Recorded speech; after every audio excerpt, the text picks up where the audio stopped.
بولیں گے.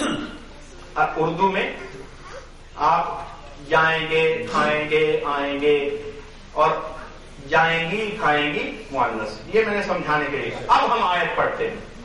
آیت شروع ہوئی تو ایک بات اور ذہن میں رکھیے کہ قرآن کی یہ ترتیب جو آج ہے یہ نزولی ترتیب نہیں ہے. اس کو سارا عالم اسلام مانتا ہے کہ جس ترتیب سے نازل ہوا تھا سیکوینس آرڈر جو ہے اس کا مخلوط ہے، مکس ہو گیا ہے.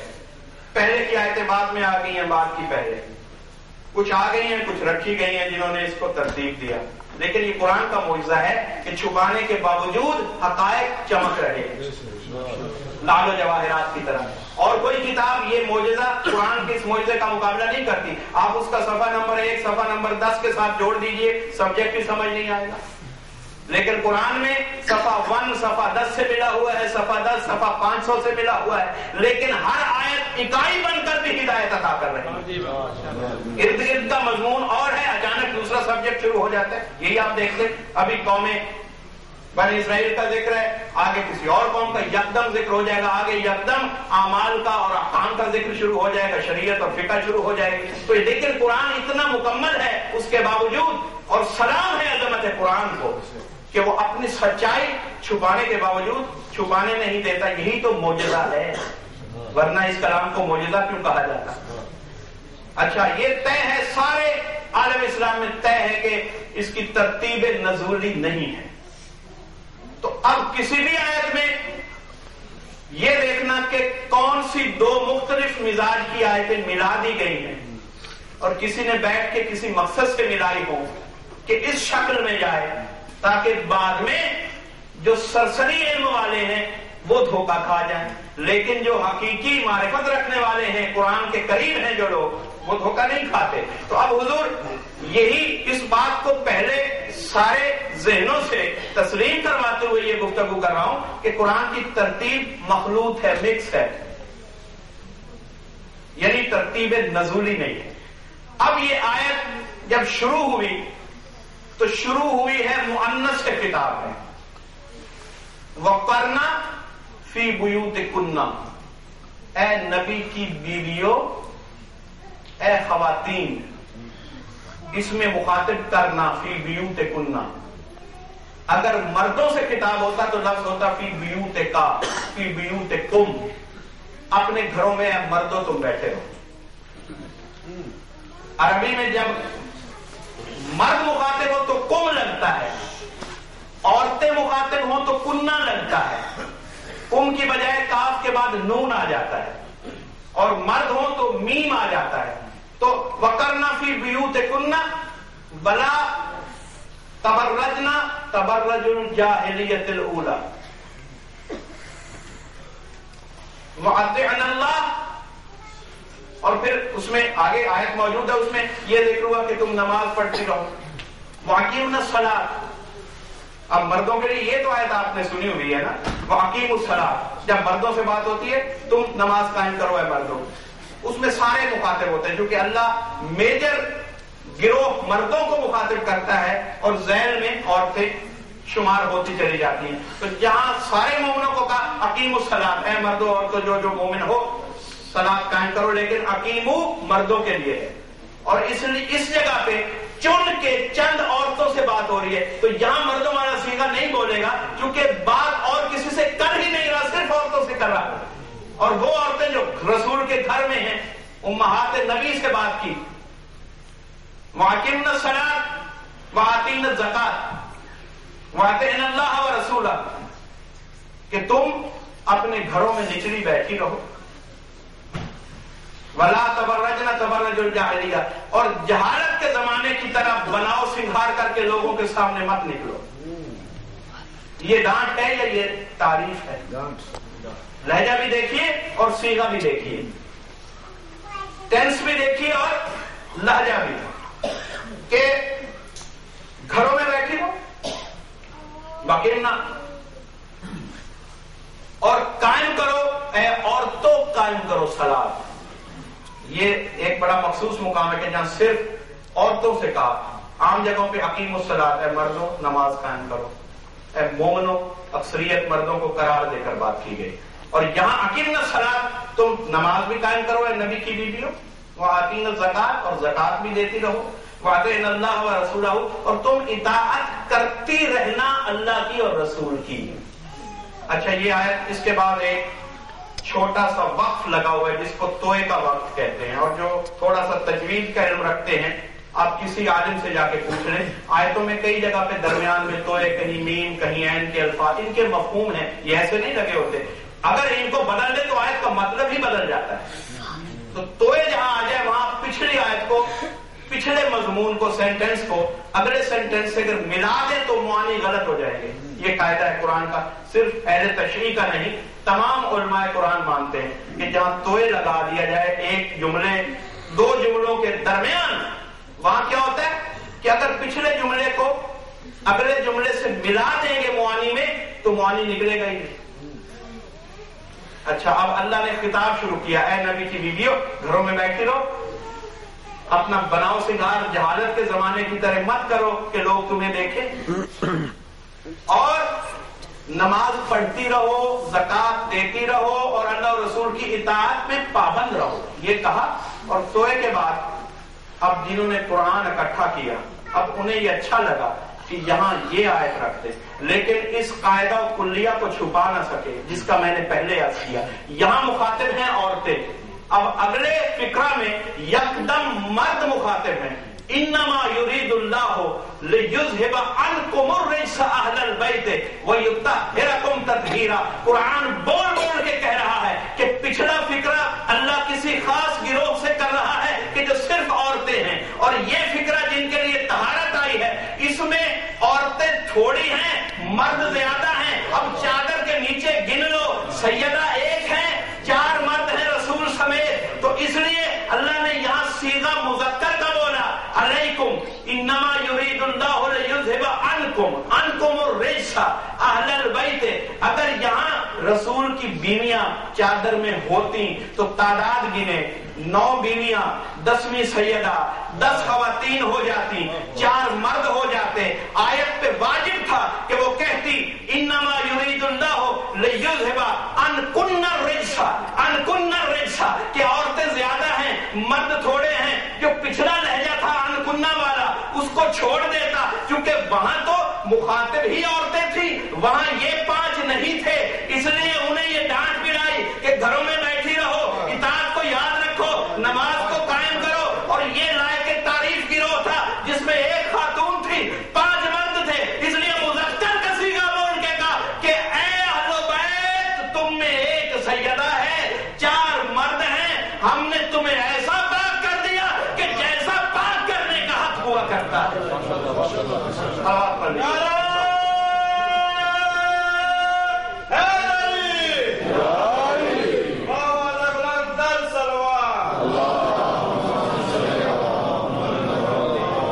اور یاد محمد کی طہارت کی صحبت کا اثر تھا کہ جو ان سے تمسک کر گیا وہ کربلا میں آیا۔ بھی عجیب منظر ہے، زمانے کا رسول اپنے صحابیوں کو جنگ پہ لا رہا ہے، قربانی کے لیے بلا رہا ہے، اور وہ بھاگ رہے ہیں، قرآن گواہی دے رہا ہے۔ اور یہ حسین تھا کہ جو طہارت کے تمسک میں پلنے والے 72 نفوس کے ساتھ کربلا میں تھا۔ یہ اس کے برعکس کہ رسول جاتے ہوں کو بلاتا رہتا ہے، حسین بیٹھے ہوں سے کہہ رہا ہے کہ میں چراغ بجھا رہا ہوں، میں تمہیں اجازت دیتا ہوں چلے جاؤ، میرے ساتھ قتل نہ ہو جاؤ، کیونکہ یہ قوم صرف خون رسول کی پیاسی۔ لیکن اللہ اکبر، کیا تربیت تھی، کیا طہارت کے اثرات تھے آل محمد کی، صحبت تطہیر کے اثرات تھے کہ تمسک کرنے والے کہتے ہیں کہ مولا جنت تو آپ کے وعدہ پہ مل جائے گی، لیکن قیامت میں سیدہ سے منہ کیا دکھائیں گے، رسول کے ساتھ آنکھیں کیسے ملائیں گے؟ ہم یہ جرات نہیں کر سکتے کہ جب قیامت میں جائیں تو سیدہ ایک سوال کر دیں کہ میرے حسین کو اکیلے چھوڑ کے چلے گئے تھے۔ تو ایسے وفادار کہ مولا ایسی جنت نہیں چاہیے جس میں سیدہ سے شرمندہ ہوں۔ تو آج کے عزاداروں کو بھی ایک میسج ہے، صرف جنت کی خوشی میں اس دروازے سے قلیل تمسک رکھ کے اپنے آپ کو کامیاب مت سمجھو. یہ دیکھو کہ جب جنت میں جاؤ تو مولا علی کا سامنا جب کرو تو مولا محبت سے دیکھ سکے. جب حسین کا سامنا کرو تو حسین کہے کہ میرے عمل پہ اطاعت کرنے والا شیعہ تھا. صرف یہ نہ کہو کہ ہم یا حسین کہہ رہے ہیں، وعدہ ہے معصوم کا جنت میں تو لے جائیں گے، لیکن حبیب ابن مظاہر بنو نا، زہیر ابن کین بنو نا، مسلم ابن اوسیہ بنو نا، جن کے لیے یہاں کھڑے ہو کے وعدہ کرتے ہو، دعائیں مانگتے ہو کہ اے شہدائے کربلا یا لیتنی کنت معہم فافوز فوزا عظیما، کہ اگر ہم تمہارے ساتھ ہوتے تو اسی طرح درجہ منزلت فائز پہ فائز ہو جاتے. تو بھائی یہ بات ہے، اگر ان سے ہم یہ وعدہ کر رہے ہیں، یہ دعا مانگ رہے ہیں اللہ سے کہ ہم بھی ہوتے تو پھر ان جیسے ہو جاؤ کہ وہاں جب ان سے سامنا ہو تو شرمندگی نہ ہو. اور یہ عاشور کا دن وفا کا مظاہرہ تھا. کائنات میں ایسی وفا نہ کسی نبی کے صحابیوں نے کی، نہ کسی اور امام کے صحابیوں نے کی جو حسین کے 72 میں ثابت کی. عاشور کے دن عمر ابن سعد نے اپنا لشکر کھڑا کیا کہ گواہ رہنا میں پہلا تیر خیام حسین پہ چلا رہا ہوں. اللہ اس پہ رحمت کرے، عجیب گواہی دے رہا ہے. اور یہی مجمع محشر میں گواہی دے کہ اسے کتنا رسوا کرے گا کہ حسین کے خیموں کی طرف پہلا تیر عمر ابن سعد نے چلایا تھا. لیکن لالچ دنیا میں کہہ رہا ہے کہ یزید کو گواہی دینا تاکہ انعام مل جائے. اب جب انعام کی بات ہوئی تو سینکڑوں ہزاروں 4000 سپاہیوں کا تذکرہ ہے کہ صف اول میں انہوں نے اپنی کمانوں میں تیر لگائے اور حسین کے خیمے کی طرف چلانے کا اعلان کیا. ادھر حسین کے پاس صرف 72 تھے، اور 72 بھی ایسے کہ جن میں کچھ تو 6 مہینے کے گلے تھے. اب سارے تو صف بندی بھی نہیں کر سکتے. حسین کے 72 نے آپس میں میٹنگ کی، کہا کہ خاک ہے ہماری زندگی پر اگر ہماری زندگی میں سادانیوں کے خیموں کو ایک تیر لگ گیا. ہم قیامت میں رسول کو کیا چہرہ دکھائیں گے کہ ہم بھی زندہ تھے. اور لشکر اعداء بیویوں کے خیموں پہ تیر چلاتا رہا. اب میٹنگ ہوئی، فیصلہ ہوا، اور تو کوئی طریقہ نہیں تھا. ادھر سے 4000 تیر آ رہا اور ادھر صرف 72. کہنے لگے کہ تیروں کا جواب تیروں سے نہیں دیا جا سکتا، تعداد زیادہ ہے. ایسا کرتے ہیں کہ ہم چین کی طرح، زنجیر کی طرح سینہ بسینہ ایک صف میں کھڑے ہو جاتے ہیں. جب تک ہمارے وجود زندہ ہے وہ تیر ہمارے سینوں پہ آئے، آل محمد کے خیموں کی طرف نہ جائیں. عزادارو یہ فیصلہ ہوا.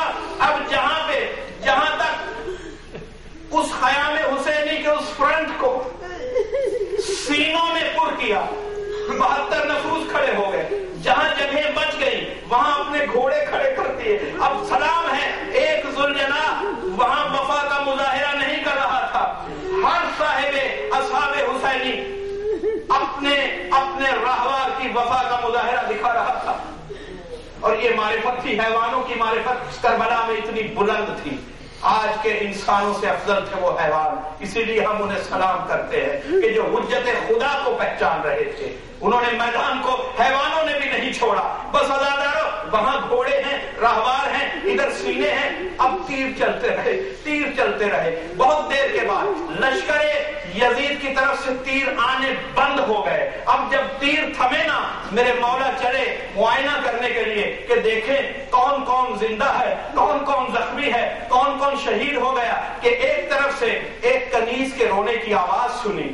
گئے تو دیکھا مسلم ابن اوسیہ حسین کے عزیز ترین صحابیوں میں سے ہے، حبیب ترین دوستوں میں سے ہے. مسلم ابن اوسیہ ضعیف صحابی ہے، بزرگ صحابی ہے. جناب مسلم ابن اوسیہ کی کنیز ہے، اپنی جھولی میں آقا کا سر رکھا ہوا ہے، گریہ کر رہی ہے. حسین حیران ہو کے کہتے ہیں کیا مسلم ابن اوسیہ دنیا سے چلے گئے؟ وہ کہتی ہے کہ نہیں مولا، ابھی رما کے سانس باقی ہے، تشریف لائیے، شاید آپ ہی کا انتظار کر رہے ہیں. مولا آئے، سرہانے پہ آ کے جناب مسلم کا سر حسین نے اپنی جھولی میں لے لیا. حبیب ابن مظاہر بھی ان کے دوست تھے نا، چلتے ہوئے وہ بھی آ گئے. حبیب نے دیکھا، اس نے آنکھیں کھولی، السلام علیکم یا ابا عبداللہ. جناب مسلم نے سلام کیا. کیا. حبیب آئے, حبیب نے بھی مسلم کو سلام کیا. حبیب کہتے ہیں کہ دیکھو مسلم ابن اوسجہ خیموں میں تمہارے بچے بھی ہیں, تمہاری بیوی بھی ہیں, اگر کوئی وصیت کرنا چاہو تو میں ذمہ لیتا ہوں, مجھے بتا دو, میں پہنچا دوں گا. تم آخری لمحوں کے مہمان ہو, ساقی کوثر کے پاس جانے والے ہو. مسلم کہتے ہیں کہ حبیب مجھے اپنی اولاد کے لیے کچھ نہیں کہنا, مجھے اپنی بیوی کے لیے کچھ نہیں کہنا. کہتے کہ اسی کا بحق کے حاضر مظلوم میں تمہیں وصیت کرتا ہوں تو اس مظلوم حسین کے حق میں کرتا ہوں کہ جب تک آخری سانس رہ جائے میرے آقا کو اکیلا مت چھوڑنا. یہ مسلم ابن اوسجہ نے وصیت کی, روح پرواز کر گئی. انا للہ و انا الیہ راجعون. اب حسین چل رہے ہیں میدان میں, گریہ بھی فرما رہے ہیں دوست کی مفارقت پہ. مولا افسردہ ہو رہے ہیں. یہ دیکھا کہ ایک خیمے کا پردہ ہٹا, ایک 6 یا 5 سال کا بچہ ہے, خیمہ سے نکلا ہے, تلوار لٹکا رکھی ہے اور قد اتنا ہے کہ تلوار زمین پر خط کھینچتی ہوئی جا رہی ہے. مولا نے سرکار عباس سے کہا, عباس روکو, یہ کس کا بچہ ہے, کہاں جا رہا ہے. روکا گیا, کہا گیا کہ تو کون ہے, تو کون ہے, کہاں جا رہا ہے. کہا مولا میں مسلم ابن اوسجہ کا بیٹا ہوں, میں مقتل میں جا رہا ہوں. حسین کہتے ہیں کہ تم 6 سال کے بچے ہو, مقتل